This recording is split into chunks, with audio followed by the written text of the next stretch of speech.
ठीक, जैसे हम लोगों ने सीखा रिफ्लेक्सिव रिलेशन, अब बात करते हैं सिमेट्रिक रिलेशन, जिसको हिंदी में बोलते हैं सममित संबंध। तो सममित संबंध का जो मेथड होता है वो आइए समझते हैं कैसे हम सममित संबंध का जो फॉर ऑल, जो कोई सेट अगर है, कोई सेट ए है और या हम मान ए में कोई अवयव दिया गया है ए कामा बी, तो फॉर ऑल जो होना चाहिए वो बिलोंग्स टू आर से होना चाहिए, और फिर इसमें जो रिलेशन होना चाहिए वो ऐसा होना चाहिए ए टू बी और बी टू ए। इसको हम एग्जाम्पल के वजह से, एग्जाम्पल इसको, ये मेथड जो है थोड़ा कम समझ में आएगा, अगर हम इसको एग्जाम्पल से समझें तो कुछ ज़्यादा समझ में आएगा। जैसा कि देखें एग्जाम्पल, अगर हम यही एग्जाम्पल ले लेते हैं, एक एग्जाम्पल इसलिए लिया जाता है ताकि आपको बेहतर तरीके से समझ में आए। तो अगर हम यही एग्जाम्पल लें, ए इज इक्वल टू मझला कोष्ठक 1, 2, 3, 4, और इसको हम बनाएं सिमेट्रिक रिलेशन। तो सिमेट्रिक रिलेशन में पहले इसकी हिंदी मीनिंग समझ लीजिए कि या इसको एक मेथड ये भी समझा जाता है, R A to B gives B related to A. अब इसमें जो रिलेशन बनेगा वो ऐसा बनेगा, R1 अगर बनाएं तो 1, 1, 2, 2, 3, 3 और 4, 4, R2 बनाते हैं 1, 1, 2, 2 और 3, 3 और फिर 4, 4, 4 और फिर 1, 2 और 2, 1 ऐसे, और फिर R3 बना है, R3 इज इक्वल टू मझला कोष्ठक 1, 1, 2, 2, 3, 3 और 5,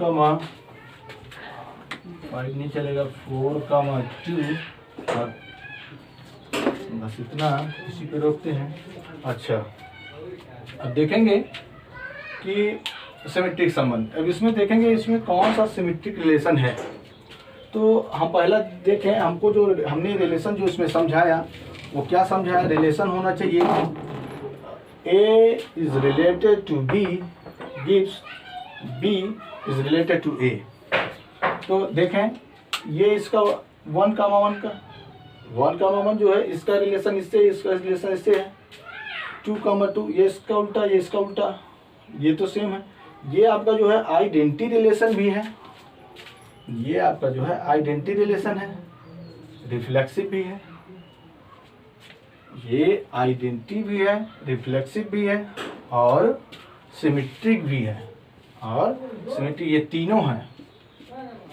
अब दूसरे एग्जांपल की बात करें इसकी, ये आप देख रहे हैं, तो पहले तो हमको दिखा कि आइडेंटिटी है, फिर दिखा ये जो है रिफ्लेक्सिव भी है, आइडेंटिटी है, रिफ्लेक्सिव है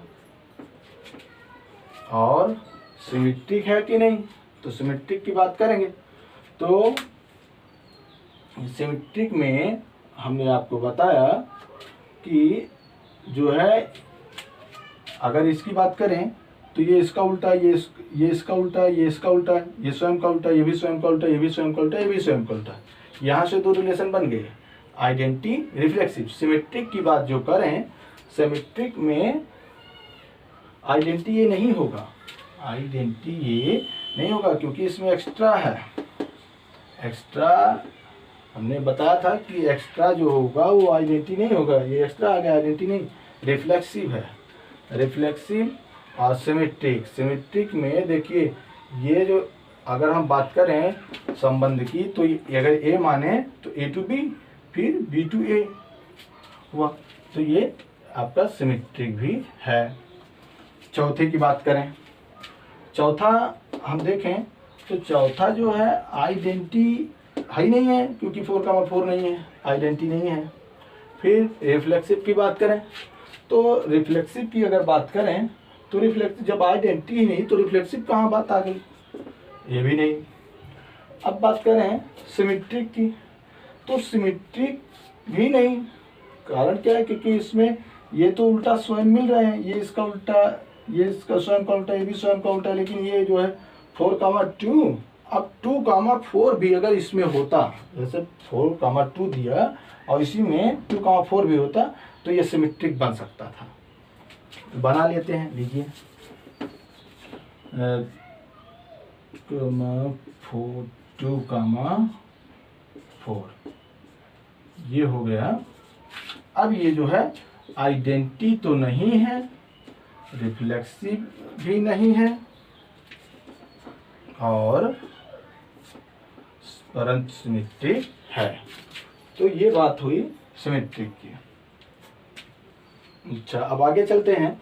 आपको समझाना है ट्रांसिटिव रिलेशन, जिसको बोलते हैं हिंदी में संक्रामक संबंध। तो संक्रामक संबंध होता क्या चीज है, इस बारे में जाने आप।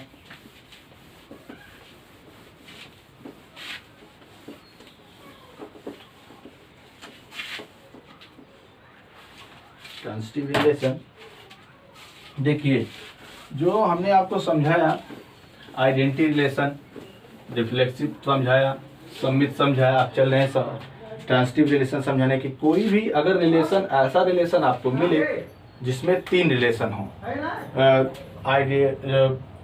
रिफ्लेक्सिव हो, सिमेट्रिक हो और ट्रांसिटिव, अगर ये तीनों रिलेशन किसी एक संबंध में रिलेशन में पाए जाते हैं तो ऐसे रिलेशन को बोलते हैं तुल्यता संबंध, इक्विवेलेंट रिलेशन।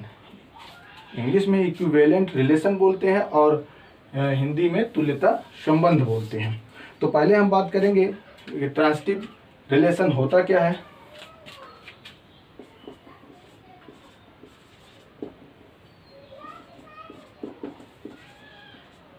ट्रांसिटिव रिलेशन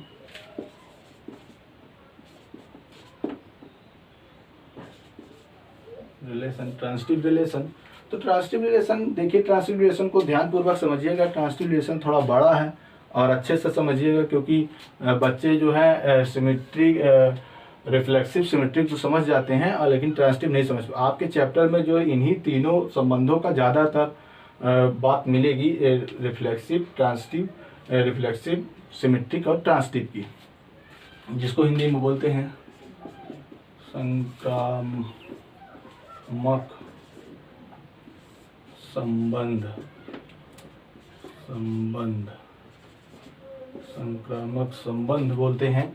अच्छा, संक्रामक संबंध जो होता है ये क्या है, इसमें देखें, इसका जो मेथड है समझने का, वो A is related to B gives B is related to C, और फिर ये जो है ए रिलेटेड टू सी, ये संबंध होना चाहिए। जैसे अगर हम 3 कोई व्यक्तियों की बात करें, जैसे राम, श्याम, घनश्याम, तो राम, श्याम, घनश्याम की बात करें तो ट्रांसिटिव रिलेशन में, तो उसमें ऐसे होता है कि जो संबंध इनका और इनका संबंध जो है वही संबंध इनका होना चाहिए, और फिर जो इनका संबंध है वही संबंध इन दोनों का हो। तो ऐसे रिलेशन जो होते हैं वो सभी क्या कहलाते हैं, संक्रामक संबंध कहलाते हैं। इंग्लिश में बोले तो ट्रांसिटिव रिलेशन कहलाते हैं। में इसकी डिफिनेशन आप सुन लीजिए। अगर कोई 3 अवयव हैं, जैसे x, y, z, जो x का संबंध y से है वही संबंध y का z से हो, और फिर वही x का संबंध z से हो, तो ऐसे संबंध जो होते हैं वो संक्रामक संबंध कहलाते हैं। आइए इसको एग्जाम्पल के जरिए समझते हैं। जैसे example a is equal to 1, 2, 3 और 4, ये मिला। अब यहाँ पे हम 3-4 एग्जाम्पल समझाएंगे आपको। जैसे R1 लेते हैं, R1 1 1 2 2 3 3 4 4, ठीक। R2 लेते हैं 1 1 2 2 3 3 4 4 1 4 और 4 1, ये हो गया।